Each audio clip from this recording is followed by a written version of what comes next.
Hello my dear student, how are you? So today we discuss a very important chapter for CBSE class 8, and today we discuss very important chapter, that is the crop productions and their management. Already we discussed some important topic in this chapter, and in this chapter is very important not only for the CBSE, ICSE and other state board syllabus. You know this chapter is also be there. So I have some common details idea about this chapter. At first welcome all of you. Shayan Sindrila, Shatari, Aniket, Shorashish, Gaurav, Rajdeep, Anubhav, Shohum, Shudipto, Dishari, Shomujit, Wendrila, Ankon, Devaru, Shomuditro, Shamrithi, Shutanu, Srijita, Devolina, Nirupama, Ishan, Krishnashish, Arushi, Shoresh, Roshmi, Promit, Debarko, Shaptorshi, Shomujit and Kaushal. And all of the students are very warm welcome to our this session. And today we discuss the CBSE class 8 crop production and management, and in our day 3 syllabus we discuss main importantly two topics, that is the adding the manure and fertilizer, and second topic that is we discuss in our today class, that is the irrigation. So at first we start, that is why are manure and fertilizer are added to the soil.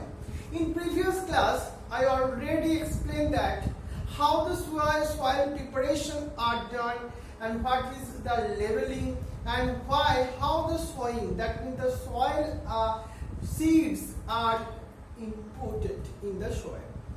But without addition manure and fertilizer, the plant growth is not happening properly.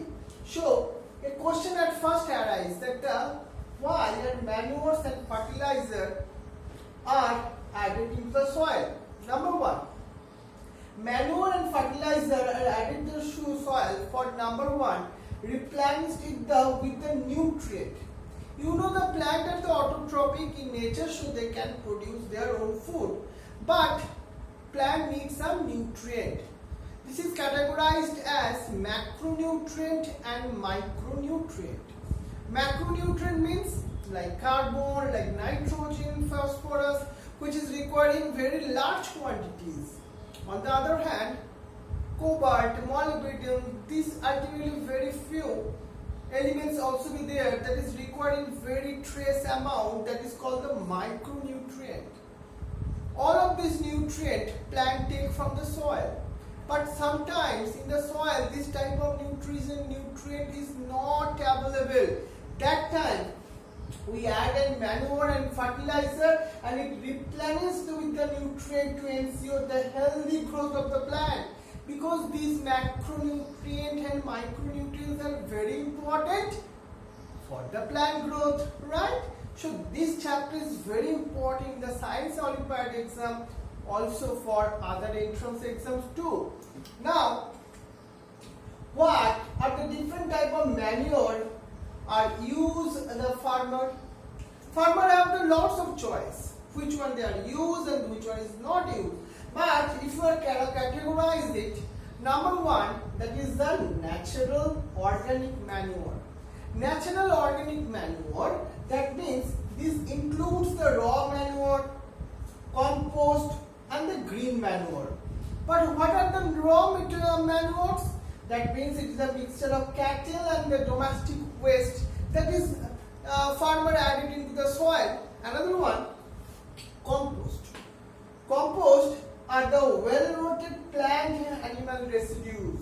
In our home gardens also you are prepared the compost for our gardening purpose. Also farmer can use this type of compost in their soil, in their field. Another way, that is the green manure. Green manures are crops grown in the field as the pure crops or as in intercrop between the main crops and then buried in the field and enrich the soil. Like this type, some types of algae like Azolla, Anabina, this type of algae are more commonly used as a green manure. This is very easy to cultivate, and after cultivate this type of green crops, they ultimately put it into the soil and the soil enrich. So this is the most important and more useful way and these three also the most important, like raw manures, compost and the green manure. That is a natural technique, natural organic manure. But now it is a time for the science. Now it is a science age. So farmer also very educated about their knowledge. So farmer are used as a biofertilizer. What is the mean by biofertilizer? That means some living things is there, right? But living microorganism. So these are the nitrogen fixing organisms that are widely used as an organic farming to make the organic sustainable. But the question is arise, what type of microorganism are used? All type of microorganism? No. Sometimes only. Like rhizobium, Actobacter, blue-green algae, mycorrhiza, all these type of organisms are used as a biofertilizer. But a 1 mark question arises. That is what are the mycorrhiza? Mycorrhiza, a type of fungi that increase the phosphorus uptake in the fruit crops like the papaya and the citrus fruit. So mycorrhiza is mainly the association between the plant's roots and the fungus.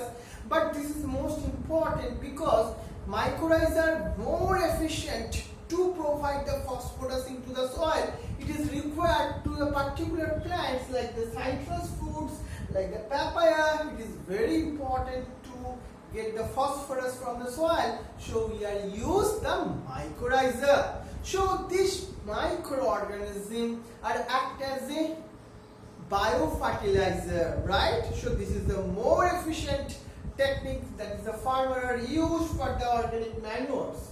But recent years, the vermicompost is a very high demand. But what is the vermicompost? Vermicompost is a type of compost which is made of using the earthworm. You already know that the earthworm is a farmer's friend. So earthworm excretes something. These excrete are very much contain the different type of nutrient. If we are put it into the soil, that time the soil nutrients are enriched. So vermicompost also be another way to increase the nutrient into the soil. So this is the different types. Now a very important question, that is the difference between the manure and the fertilizer. Fertilizer, it is the man-made inorganic soil. Like urea, it is the fertilizer. On the other hand, manure is a natural substance obtained by decomposition of cattle dung or the plant residues. Fertilizer is prepared in the factory. On the other hand, manure provides a lots of humus into the soil. Fertilizer does not provide any humus into the soil.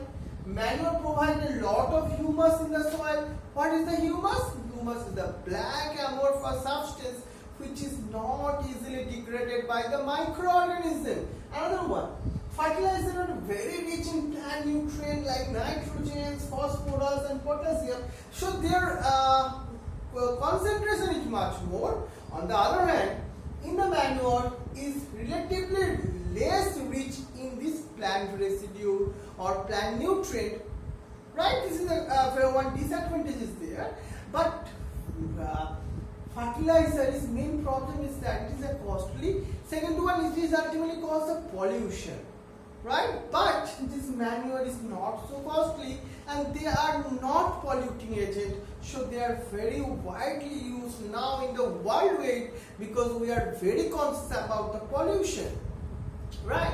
So this is the most important question for your syllabus. Now, why is manure is better than the fertilizer? As like if this question I asked to you, so this is a very important question, so I discuss it. Number one, organic manure is better than fertilizer because number one, it adds the humus to the soil and increase its water holding capacity. Water holding capacity are increased that time. Improve the soil texture, make soil porous, which makes the exchange of gases easier, increase the number of friendly microbes. That is the four important way by which we are use the manure other than the fertilizer. So very important question, right? Now, another one technique is there by which we can enrich the soil quality or soil nutrient qualities. How? By the crop rotation. But what is the mean by crop rotation? It is ultimately in which the different crops are grown alternatively to allow the soil to replenish with the different nutrient. Like I give you some example. Like in North India, farmer used to grow leguminous in one season. Another season they cultivate like the rice or wheat. But why they grow the leguminous plant? You know, in the leguminous plants they have the roots. Generally they have the roots, but in that particular type of roots, rhizobium type of microbes are grow, and this rhizobium can fix the nitrogen and mix to its soil. So nitrogen quality are increased. So crop rotation is a very efficient technique that is farmer already use, right?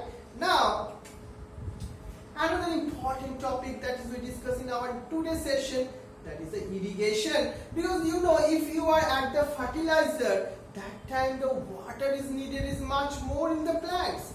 So that is the irrigation. That means it is supply the water. But how and why the irrigation is very important? Number one, time and frequency of irrigation depends on, number one, variety of crops, because all the plants do not the same amount of water. It is required on the crops. Because rice and wheat, you know, the different plants and they require the different amount of water. And the type of soil and the season, it is most important the three factors which ultimately deciding the water availability and how the irrigation is done and how much irrigation are required. Another important question that irrigation is essential, but why? Number one, plants contain 90% of water and needed in proper growth and development. Maximum the water is there, and when roots are absorb the water, they also absorb the mineral and fertilizer. Germination of seeds, that time water are required. Nutrients dissolve in the water and get transported to different plants. That time it is the water is needed, and water also protect the crop by other ultimately forest person. That time the different causes there. So the water is very important for the plants. Should I discuss the most important two questions that is must be coming to the URI exam. But what is the different source of irrigation? Number one, some wells, tube wells, ponds, lakes, rivers, dams, canals. There is a different way by which we are supply the water in the field. Now, traditional some methods of irrigation. You know, generally the mat, that means the pulley system is there. Another one is the chain pump, the dheki, and the rahat, that means the lever system, are used as a traditional methods for the irrigation. But now some modern technique also be the used.